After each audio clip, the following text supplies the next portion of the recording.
Hi, thanks so much for taking the time to watch this. This is the first in what I hope will become a series of videos helping us understand Fusion, the purpose of Fusion, what our part is in Fusion, and just helping find out what perpetuates and helps us preach the gospel to the students that we're dealing with every week, and some of us every day.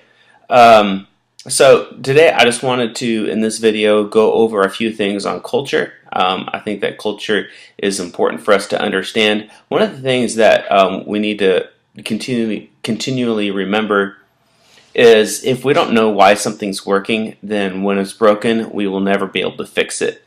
So here on the administrative side of Fusion in the office and whatnot, we have been working very hard on trying to track what's working, find out what's working, find out what's not working, and then go through and actually look at the processes of how we're doing certain tasks and making certain things happen so that we can replicate and continue to make that happen. Um, and also so that when it's not working, we can look very closely at it and find out what we've either stopped doing or what we need to change, because change is one of those things that has to happen continually. And when we're talking about the culture is what is the environment that creates the possibility for students to encounter God. Um, the culture it's more than just music, but music is definitely a part of it. It's more than the lights and all that kind of stuff, but that is a part of it. But it is a very, very small part of it, something that we don't even really talk about a whole lot when we're looking at planning an event or planning a service. Those are the things that we kind of um, not necessarily ignore, but it's not something that we just talk a lot about, because I don't think that it has huge lasting effects. But I think the things that do have huge lasting effects are how we're incorporating students into what we're doing, the way that we communicate honor and respect, and those kinds of things. And so I just kind of I'm going to go through just a few and this is what I've called the culture guide, and it is there for you to download in the forms section. But this is just a kind of some of the things that we look at, or that I've looked at, and I've said, I believe that this is going to create, or already is in the process of creating, a fantastic culture at Fusion. And I think in another one of these videos I'll actually go through and kind of delineate the idea of culture and what that means to me. But so when we're talking about culture, the first thing to me that comes to mind is we've got to have a creative culture.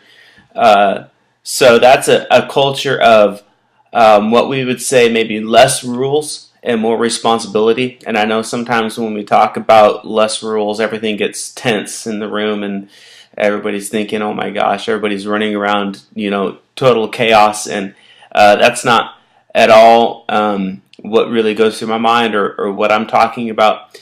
But it's more of teaching our students to be self-motivated and self-starters. So balancing rules with responsibility, so that we're not become so driven by the rules that we cut out the flow of creativity. But there's enough of a channel there. There's enough of a structure so that there can be creativity, and so that's really huge. And I think the way that we play that out is very important. If you go, obviously too crazy with things, then there's no structure at all, and that becomes absolute chaos. But a creative culture, and I like the idea of a creative culture, because when you have a culture where things are being created, where things are just beginning to be produced, you're actually giving birth to something. And any time that we're giving birth to new ideas, new ministries, new ways of communicating Jesus, boy, I'm just not sure exactly what could stop that. That's a pretty mighty force. So creative culture is definitely huge, absolutely huge. The other thing that we're looking at is a humble culture. And I really believe that in 1 Peter chapter 5, he uses this term, the first among equals. And I really believe in that. Here's what we need to understand. This idea that I'm the pastor of the church, and so I'm very important, and I'm the pastor of the church, so I need to communicate to the people. I like this idea of the first among equals, and what I mean by that is I think that we need to take Fusion to the place to where we collectively are communicating the gospel of Jesus Christ. And the position of a preacher, the position of a communicator is not something that is dignified, but it is something that is common, where we all are communicating the gospel, where we all are teaching and preaching. We lead alongside of each other, not necessarily just from the top down. There is no such thing as the king. We are just God's people doing God's work. And my position as, Aaron and Stella Hackett on this team, it just so happens that God put us in a position of being on the forefront of this, but it does not put us anyway in any sort of a kingly position or any sort of a top-down position. We are leading alongside of each other, and just like we said a few weeks ago, we lead with our friends, and that is not in any way something that needs to be forced upon anyone. So a very humble culture. The other thing that we look at is an engaging culture. We work to give things away. At Fusion, we need to strive to involve students in everything that we do. Every moment is a moment to teach a student a new skill, a new task, whether that's taking pictures on a Wednesday night or whether that's helping to lead a small group, or whether that's playing on the worship team or learning how to do sound or setting up chairs or getting room 3 ready for pre-service prayer, greeting at the front door. We could continue to go through and list off several different areas, but we always need to be work to giving things away. So we never do anything alone. Don't do things alone. If you're going to go meet with someone, if it's not a personal, private thing, grab a student, let them go with you, and work to give things away. The best thing that we could ever do is work our way out of a position. That's absolutely the number one. Every day, that is my goal, is to work to take Fusion to a place to where I literally work myself out of a position. The fourth thing is gospel culture. If it does not unveil the gospel, throw it out, toss it, get rid of it. The gospel works best when the gospel does the work, and we are all about the gospel. This is a gospel ministry, and if it's not preaching the gospel, then let's toss it and get rid of it.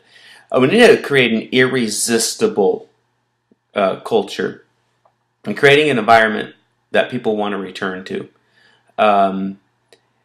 Really, there are no neutral settings. If you ever go anywhere, subconsciously, we are always summing up the environment of a place.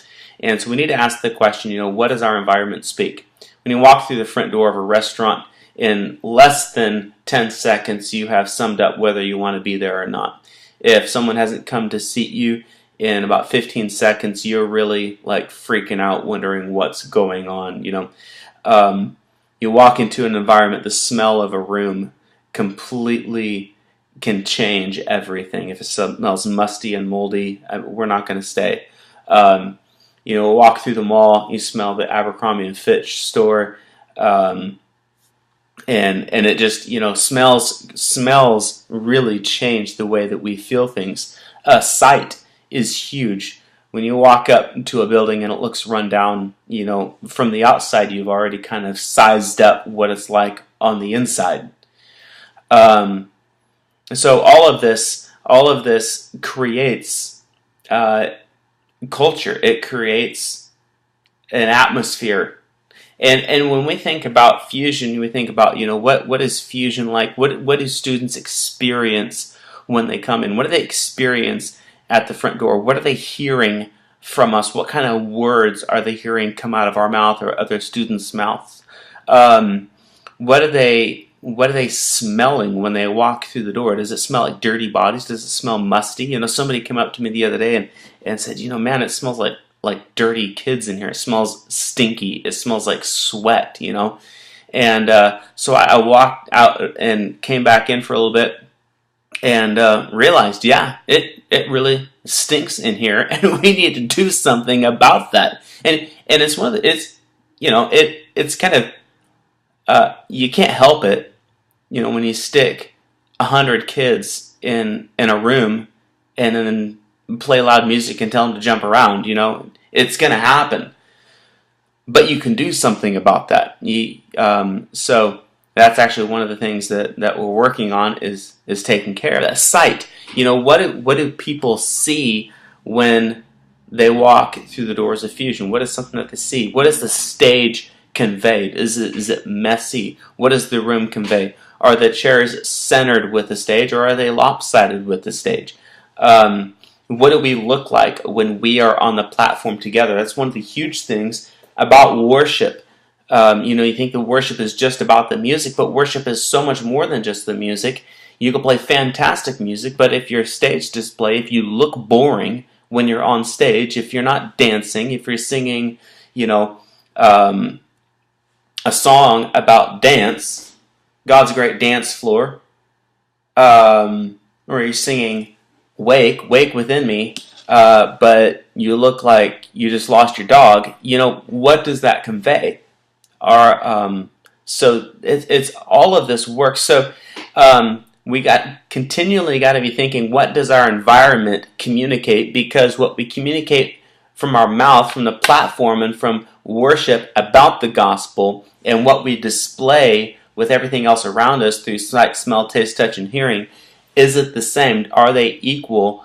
Or are we saying one thing and showing another?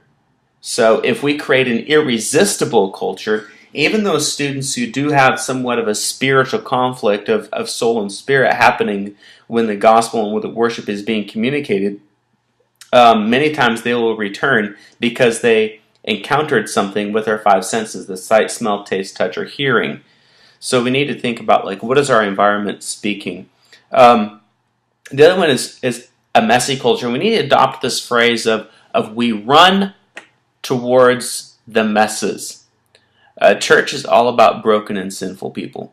This Fusion is not a place for saved kids to come and be tickled, and get their spiritual feelings nourished. That's not necessarily what this is about, and we all need that.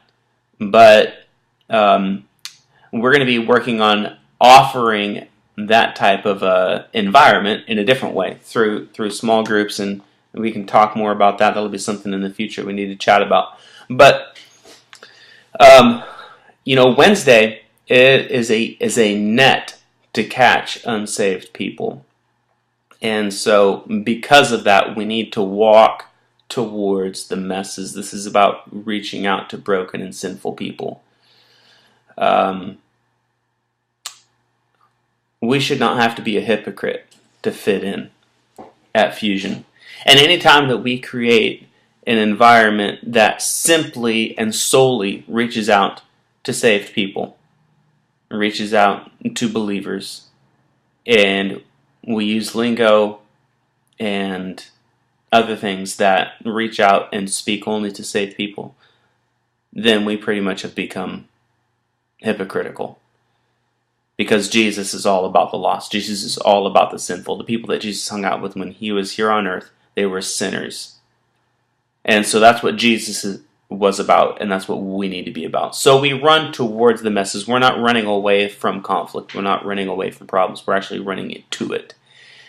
Because that's the only way that we can fix it. That's the only way that we can help. We're a generous culture. The gospel is way too cool to go cheap.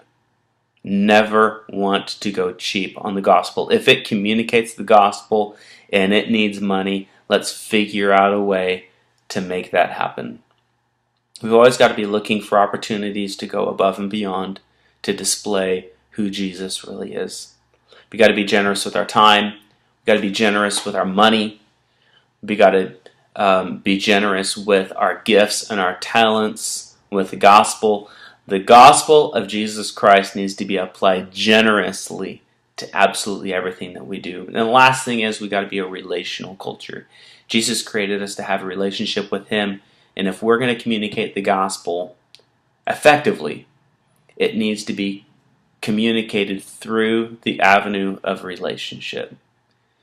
The gospel outside the avenue of relationship becomes judgment and condemnation, because the gospel is relationship. And you take that component out, and all that's really left is a list of rules and do's and don'ts. But inside the context of a relationship, it becomes grace. And so we need to be a relational culture. And guys, if I could say anything on this as I wrap this up, is this is where we have to go. Fusion has to go deeper into a place of relationships. We've got to go deeper in the idea of communicating the gospel of Jesus Christ through the avenue of relationships. Small groups is probably going to be the biggest thing that we ever do, and it is going to be the thing that helps those 90-some plus students that are disconnected to become connected. And it's not about the numbers, but it is about connecting with more and more students, because the more students that we connect to the gospel, the more students we are saving from the pit of hell.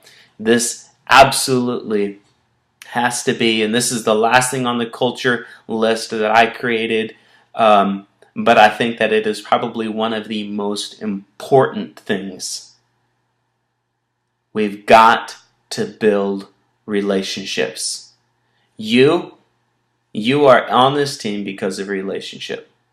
You were saved because somebody took the time to have a relationship with you. I was saved because a guy named Dan Temke, years and years and years ago, took time to drink coffee with me, to take me out to coffee, to talk about my relationship with God, to talk about my relationship with my family, to talk about how to lead worship and how I could become a better musician, how I could just develop different life skills.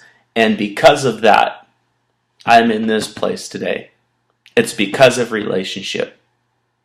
It's not because of a Sunday morning service. It's not because of a Wednesday night youth meeting. It's because a person took time with another person. It's all about relationship. So if we could say that Fusion needs to do anything, needs to get better at anything, needs to strive for anything, it's we need to strive for relationship. So that's it. I hope you guys enjoyed this. I'll see you again in another video. See you next time our church gets together. God bless.